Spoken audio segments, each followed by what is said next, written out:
2 persons have sustained gunshot wounds after police fired rubber bullets to disperse angry tanker drivers in Tema.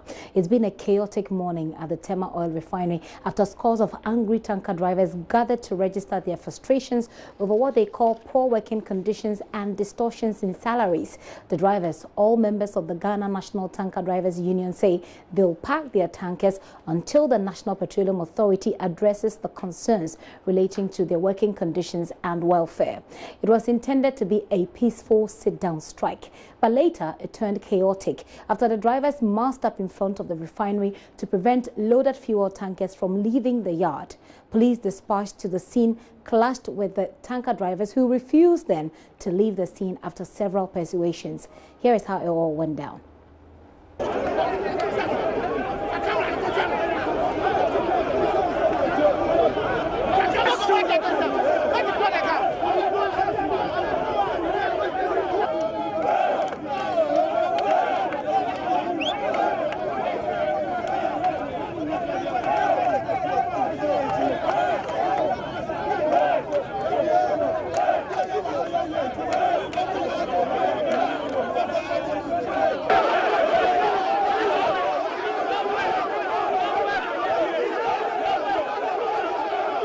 So we are here only to maintain peace and tranquility.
Actually, not a very pleasant scene there. MFA Nancy Jadosi was at the Tema oil refinery. She joins me in the studio to tell us a bit more about what happened, as well as her own experiences. And she got confused. And so, MFA, you're welcome. How are you doing? Thank you, Gibson. Fine. Okay, it's good to see you, quite frankly. It's good to see you and to see that you are in good shape. But we're going to speak to these videos here. Tell us what's happening at this point. Okay, so at this point, the man you see in white and brown, they were holding an AK-47. Yeah. That was very early in the morning. Okay. So they decided to come and scare the protesters with a gun. Okay. But then it rather got them infuriated. I mean, they were already just there to register their displeasure, and then you come out with a gun to scare them off. So they chased them. They almost beat him up and that particular morning. Okay. And then the police came to come and intervene. Okay, so this is at the point where the police has arrived. Exactly. And they're trying to disperse the drivers. So we're having an interview with the police. And I heard the gunshots. Exactly. So everything stopped. Okay. So, and then what's happening here? So the tanker drivers had moved across the road. So this is in front of Tor. And the drivers were just across the roadside, not on the in front of the Tor anymore. In front of the Tor. So they moved. So there's a road. For those of you who know this area, there's a road that's right in front of the Tema oil refinery. So they've gone across the road. Across the road. That will be on the right side. Yes. Right? Okay. So what's happening here? So 3 persons were arrested. Okay. Because they were also part of the tanker drivers. They just picked them up. Okay. And yes, so this is the second person who was. The third person was also, so they placed all the 3 of them in the buckets of the police car. Okay. And took them off. So this one person was injured. In fact, 2 people we understand got injured. Okay. This is the second person. We understand the trader got shot, but we didn't see the trader. Okay. So we couldn't confirm. These are tanker drivers, the cars, the gas cars. And so there were stones, people were throwing stones, and so it touched. Who was throwing the stones? The tanker drivers. Were throwing stones. Exactly. Okay. Also, that point that the police decided to stop them. and they had to fire the shots. Okay, so at this point, the day is, I mean, the chaos is over, I assume. Yeah. After the chaos was, I mean, how did it end? How did the chaos end? So it ended with their chairman coming out to tell them that, you know what, go back to our office. I'll come to you. We'll address the situation. So after the time, the chairman was trying to calm them down. I think that was just getting to the tail end of everything because they were leaving one after the other.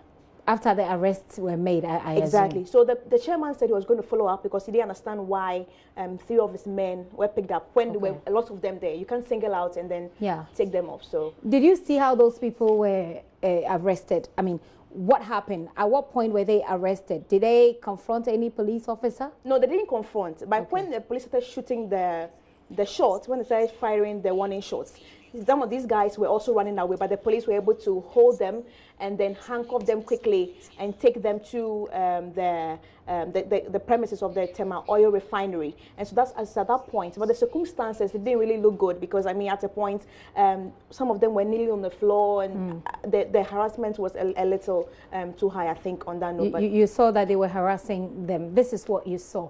Right, so as you can see in your video, these were some of the drivers at the time. We're told that they've been arrested by the police there. We don't know exactly how, but as Nancy is saying, the chairman says he's going to take this matter up. Now, Nancy, you've also been speaking to some of the drivers. Yes, the drivers are angry, especially after, initially when we got there, let me say, initially when we got there, when we were trying to speak to the tanker drivers, they refused to speak to us. Okay. They said they only speak with the permission of their chairman. Okay. It was after the incident, the bullets and everything had occurred, that they decided to speak. They were so angry that they just wanted to have a peaceful protest, and the policemen were firing at them. Which is what they said. Let's hear them.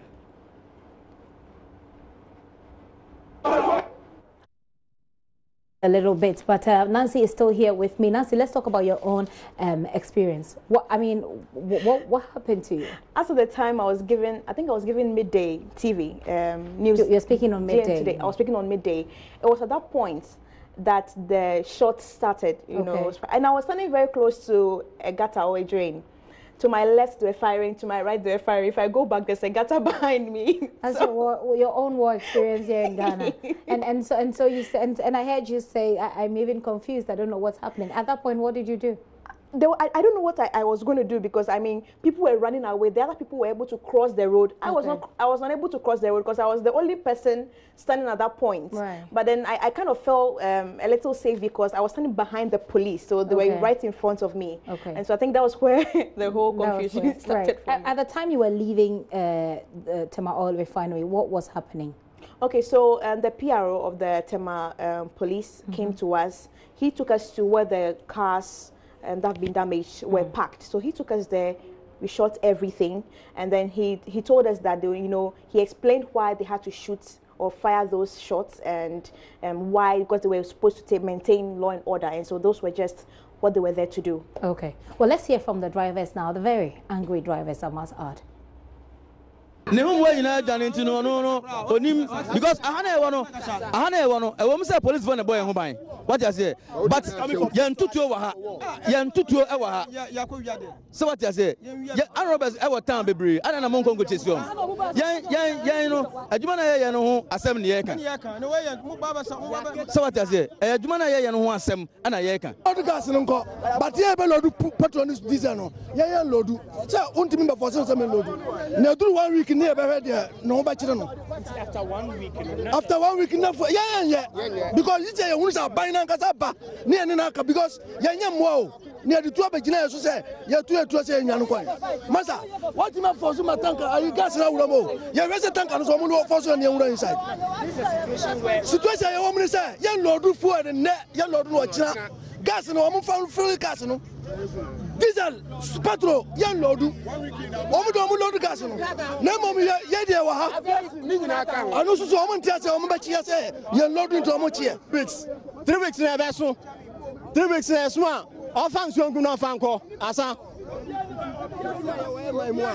ye we maimu a ade ekoso a ana say ye Brian Tminka ye boni ni say ye be drive fia akọ north ifa na se mutu e kan ye kan mo fa post for some boy etu o anya mukuya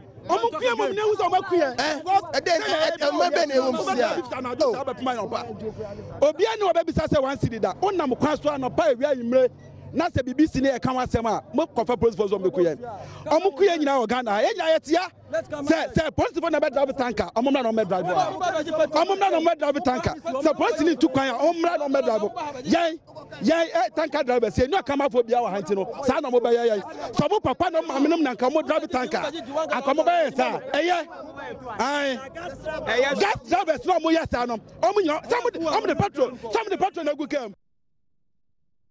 So these are some of the very angry drivers there. I'm going to go quickly through what they've been saying and translate that for you. Some of them said there are a lot of armed robbers in town. If you want to shoot at any person, you should go after the armed robbers, not us. Another person says that it was insisting that they want to speak to the president because they feel like they're being treated like animals. He says that we're not animals to be shot at and we will not load the fuel. That's what he insists on. He says that we're only speaking about our working conditions, and you send the police after us. Go and ask the police to come and load the fuel tankers. Basically, that's what they're asking. They're saying. They're basically saying that they're being treated anything below what humans should be, how humans should be treated. That's their concern. You spoke to the chairman of these people.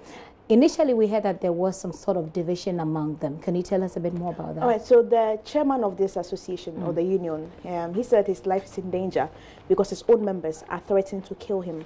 And so after the time he got there, he came to address his people. He was almost in tears, begging for his phone to be given to him because he's heard that the NPA and the ministry are trying to reach him for a meeting to solve the... So the members had heard that the chairman is getting calls from the NPA and from the Ministry of Energy. And so they seized his phone. Telling him that if the NPA and the other stakeholders want to meet the tanker drivers, they should come to him and not for the chairman to go to them. But then he was very defensive for his people at the point where the bullets were being fired by the police. You spoke to him as well? We spoke to him as well. We can hear him. I'm going to attend to them. I don't know why they have been arrested. So I'm now going there to see why they arrested them. All right? I'm going to see why they have been arrested. You get the point? Yes. So let me go and attend to them. Because strange bullet hit 2 people. You understand? Strange bullet hitting 2 people. Okay? I'm thinking once they are peacekeepers, okay, when they come, the first thing for them to ask is even the chairman, who is your leader? You understand? But they even never asked of the leader. They started shooting. Were you expecting something like this? No, I went to their commander. Okay, I told them it's a sit-down strike. We are not demonstrating on the street. It's a sit-down strike. You get the point? It's a sit-down strike. We are not demonstrating on the street. We are not harming anybody. You get the point? Now, so don't worry. With this situation where your 4 have been arrested, if they don't release them... Oh, yeah, once we are all tanker drivers, you can't arrest one tanker driver, okay, without committing anything for the rest to be working. No. For that one, I can assure you. So they are rather worsening the case.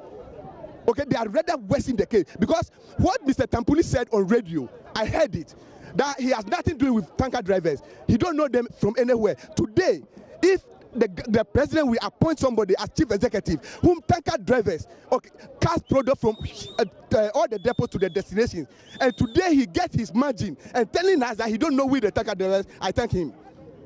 I thank him very much. Because if he were able to implement this structure from last year, 2017, I don't think this thing will happen. So we advise ourselves. You understand? If the government will appoint people to come and harass us, you understand? Then we live to see.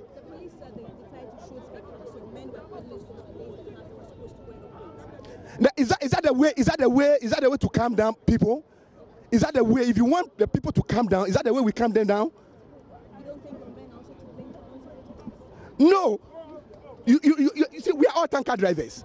All right, and this thing is affecting all of us. You know, the truth of the matter is, NPA engineers some people. All right, I can tell you clear, they engineer some people to form union against us, so that anytime we call for strike, you understand, they will counter it, and that is exactly what Tampuli is doing. That is exactly, because I have evidence. All right, they sign a document to some people to form union against us, so they give them money behind to do this, and that is what they are doing. No. There's another group. So I don't want to talk. I said they formed a union against us. That is what Tampuli and Mr. Saribediako are doing. Okay. George Nauno there, he's a chairman for the tanker drivers there, and he's making some allegations that we have not yet verified at the moment, but those are the allegations that he's making. Nancy, let's move on with what then happens. The police speaks to you later. What do they say? So the police explained why they had to use the bullets. I think it was just rubber bullets, exactly, okay. And then tear gas. They had to use it. He thinks that that was the best way to have dispersed the crowd that was preventing the gas tanker drivers from working. Okay, let's hear from the police as well. We've come to maintain peace and order here. Now you can see this is a very big installation. And as they are resorting to violence, there is the need for us to disperse them. That's why we threw the tear gas to disperse them. If they had been quiet without any violence, but they started throwing stones. And you know, this is a very important state asset. And so we need to disperse them by using tear gas. That's why we fired the tear gas. Meanwhile, we are trying to persuade them to talk to their leaders. But I must say, we should understand the issue. There are two unions involved. The liquid union, the liquefied petroleum gas union, and the gas. Now, the gas people are prepared to work, and the liquid petroleum union people are preventing them to work. So that's the issue, and we are trying to make sure nothing, untold happens here. That's why we are still here maintaining peace and order. So that is the police PRO there speaking to you, Nancy. Let's wrap up this conversation. It ended at the time you were leaving there. Yes. What were the drivers that gathered initially? Had they all left? Well, no, not all of them. Okay. And there were still a few who were still standing across the street because the policemen were still guarding, toll. Yeah, so as the time we're leaving, the PRO said everything was under control. The chairman said he was on his way to the police station to go and resolve the issues with the arrest that were made earlier. Okay. Did he have his phone at the time? No. He still didn't have his phone? It's still seized. Nancy, thank you very much, and I'm really grateful to God that you're safe. Well, the NPA, in the meantime, is assuring that in spite of this sit-down strike by the drivers, it will not affect availability of fuel at the pumps. The fears of shortages is unfounded. We have enough stocks in the country at the moment. We have diesel almost 5 weeks, petrol 5 weeks, LPG we have about 1 week, aviation fuel 3.5 weeks, and all of that. So we have enough products in the country, more than Malaysia has, as developers they are. So we do not have any challenges with availability of products. What we are dealing with right now is the drivers. Some drivers, actually, because there's a rival driver union that is willing to work. And these guys are physically stopping them from working. As we speak right now, they've massed up in front of Tema Refinery, and they are physically preventing, drivers who are willing to work. So you're saying that there's a split on their front. Their front is divided. In fact, some of them have even broken away because of all this strike. We have bus drivers who have set up their own groups. We have girl drivers who have decided to dissociate themselves from it. We have drivers who are driving for engine and a whole lot of others. So a whole lot of them do not support this illegal strike. And they are now trying to physically stop them from loading. I just got off the phone with the Honorable as a concern. He's concerned about what's happening. We are going to send security reinforcement to allow those people who are willing to work. You have every right to go on strike, but those who do not want to support the strike have every right to also do their work. That's Hassan Tampoli there. We're told that there was a meeting between the tanker drivers and the NPA. Well, there is a meeting at the moment. We're joined on the line by Vice Chairman of the Tanker Drivers Association, Sunday Alabi. Ms. Alabi, thank you very much for your time this afternoon. Is the meeting over? Yes, the meeting is over. Can you tell us what you talked about? We've concluded on the issues. They've attended the issues, our grievances for us for now. So we are suspending it, but we are not calling it off. Okay. You mentioned that you had poor working conditions. Exactly what did you want from them, and exactly what did they tell you? Please come again. What did you want from them in this meeting? Did you tell them exactly what you wanted from them? What was it? Yes, we told them exactly what we want from them. What was it? our salaries and our trip allowances. Okay, you want your salaries to be adjusted upwards? We've written an MOU last year to be implemented. Okay. Implementation has become a problem. That is why this action was called for. Right. So what I want to find out is that you want an increase in your salaries, right? Not an implementation of the MOU we signed last year, okay. 1st July. Does it include implemented to the fullest? Does it include an increase in your salaries? No. Still the salary we asked them to pay. We've not had any increment to it for now. Okay. But is this what you told them when you met them at the meeting? Sorry, yes. that they should increase the salary? No, we didn't tell them to increase our salary. Okay. What is in this MOU that you reaffirmed, that you reiterated when you met them? Some of the transporters are not complying with the MOU. Okay. So now MP has put measures in place to check the transporters. Okay. Because first, there was not a check for them. There's no sanction for those who are defaulting. But this time around, they are sanctioned for the defaulters. Okay. Sanction for defaulters. What are they doing that is wrong? The implementation, and some of the transporters complaining that they don't have their money in time, on time. Okay. It takes some of them 6 months. Some even complain that they still have payment to be paid to them since 2017 till date. So they put sanction on they put measures to see to all those situations. Okay. So you told them this, and they said what? You said that there have been some measures, but not not exactly what you want. What did they say they're going to do? That's what I said. For now, sanctions have been put in place.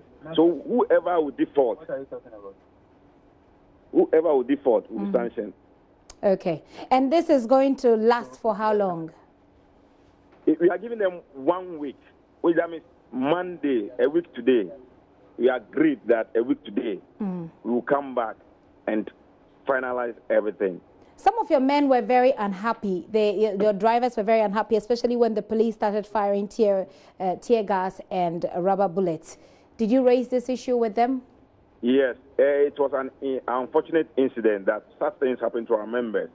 Because our members were sitting down peacefully before the peace officers came in to disrupt the peaceful demonstration we had. But your members tried to stop those who are, as Mr. Tampoli is saying, those who don't want to go on strike and those who are driving, those who are transporting fuel. Your members tried to stop them, and then they tried to also lynch a man who apparently came with an AK-47 to scare them. The issue is that who are those people who are forcing to go and load? What are their reasons of going to load?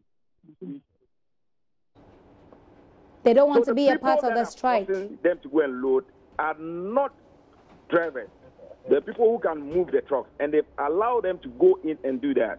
Those are the people that are disrupting the industry. Those are the people that are bringing problems to the industry. So do you say that the police's action was justified because they needed to bring the situation under control? That's what they say. No, it was over-enforced. Okay. Yeah. An enforcement that was disproportionate to what was happening, you say? Yes, please. So what is going to happen in the next few days? You're going to start work, right? Yes, we're going to start work for now. Okay. From tomorrow. From tomorrow. Yes, okay. please. But those who were arrested, 3 of your people were arrested. Have you been able to get them out of the police cells? The chairman is with them now as we speak. Okay. Do you know close from the meeting, and I'm also driving. Okay. I'm also in a vehicle going back to Tema. Do you know if they've been charged for anything? Why they were arrested? Do you know? Unless I get to Tema before I'll get to know exactly their charges are. Mr. Alabi, thank you very much for your time this afternoon here on The Pulse. Sunday Alabi is the vice chairperson for the Tanker Drivers Association. They're telling us the outcome of a meeting. So basically, they're suspending the strike today, but on Monday, if what they have agreed on with from the meeting that they went with the NPA does not materialize, then they're going to take another action. We'll be following that. In the meantime, COPEC, that's the Chamber of Petroleum Consumers Ghana, has issued a statement, and I'm going to go through that statement quickly. Let's see what they say. Now, it says that the Ghana National Tanker Drivers Union, which is the umbrella body that sees to the welfare of the bulk oil drivers across the country, has over the past months been agitating for regularization of their salaries and other conditions of service due them. The poor current state of remuneration for these drivers who risk their lives to cart the various petroleum products to all parts of the country has left the leadership of the said union in a bad place with their own membership. Our independent checks reveal a rather simple situation that should normally and naturally have been resolved long ago, but like all driver-related issues, has since last year not received any attention. COPEC goes on to say that a bargain document spelling out the base-out incomes for driver and mate signed since 5th of June 2017 between the leadership of the Drivers Union, the National Petroleum Authority and the Tanker Owners Union has till date not been implemented, which is what Mr. Sunday was referring to. He goes on to say, the Executive Director of COPEC says the subject of contention as of this day and the time is the apparent number of trips a driver has to do within a month to earn a gross monthly income of some 3,300 cedis, whilst other documents signed between the NPA and the tanker owners spell out 10 trips to earn the above stated gross income. The master document signed between the drivers, the tanker owners and the NPA spell out 4 trips to earn the said gross 3,300 monthly. Let me quickly look at the conclusion. It says events from a protest by the drivers this afternoon at the Tema Oil Refinery enclave has led to the firing of bullets, injuring 4 of the drivers who are currently receiving treatment at various hospitals in Tema, whilst the police have also arrested 5 of the drivers here, thereby heightening the already escalating tensions. Well, we reported 3 because that's what our reporter saw. COPEC says 5 of them have been arrested, 4 of them have been injured. We will verify that as we go along. But the final paragraph of the statement by COPEC says it is our expectation and demand that the Energy Ministry, the National Petroleum Authority, the Ghana National Tanker Drivers Union and the Tanker Owners Association will find an immediate but amicable solution to this matter to forestall any potential fuel shortages across the country. Well, as you heard, the latest from that meeting, it's been signed, by the way, by Duncan Amwa, Executive Secretary of COPEC Ghana. As you heard already, we know from the meeting that was held between the NPA and the drivers that the strike has been put on hold up until Monday. Let's hear from Hassan Tampoli from that meeting as well. I'm sure you've been following events of the last couple of days, which culminated in today's strike action by the Ghana National Petroleum Tanker Drivers Union to engage on the sit-down strike action with respect to 2 matters generally. First is the underground shortages that are recorded at the various filling stations where they go to discharge products, for which reason they are surcharged for the losses. And then secondly, that's to do with their remunerations. We are here with all the various stakeholders.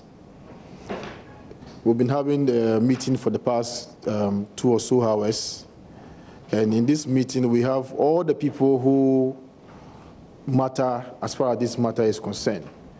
Officials from the MP are here. We have Petroleum Workers Union of the TUC, led by the chairman and the general secretary. They are here. We have the tanker drivers, Ghana National Petroleum Tanker Drivers Union are here. Bus Drivers Union are here. Goel Drivers Union are also here. We have the Tanker Owners Union, as well as the industry coordinator, who is also the chief executive of the Association of Oil Marketing Companies. At the end of our deliberations, we have come to some understanding of the issues. And without going into the various issues, there are 5 clear points that, summarizes the understanding that we have today. So first of all, we have agreed that the Tanker Drivers Union current strike action should be called off with immediate effect, and that all their membership who are currently stationed at various depots across should withdraw with immediate effect. Their leaders have come and the matters have been resolved one way or the other. Basically, that's the first action. The second item has to do with the underground shortages that we've been recording. We have the oil loss manual that is in circulation, and everybody, including transporters, drivers, and operators of the stations and the oil marketing companies, are expected to adhere fully to the guidelines in the manual, which would mean that if a driver gets to a station and then the dealer or the OMC fails to adhere to the contents of the manual, the driver has an obligation to boycott that station. A driver who decides to continue to discharge will be solely held responsible for whatever it is that he has committed himself to. You either fully insist on the full adherence of the manual, or you boycott if they insist that you should continue to do so. Now, the third aspect is that we expect every driver to immediately report to the mother union about any such situation that they encounter. And the mother union will take it up with the oil marketing companies and the transporters. If they are not able to resolve the matter, then they can escalate to the NPA for a resolution. Hassan Tampole is the Chief Executive Officer of the Petroleum Authority there.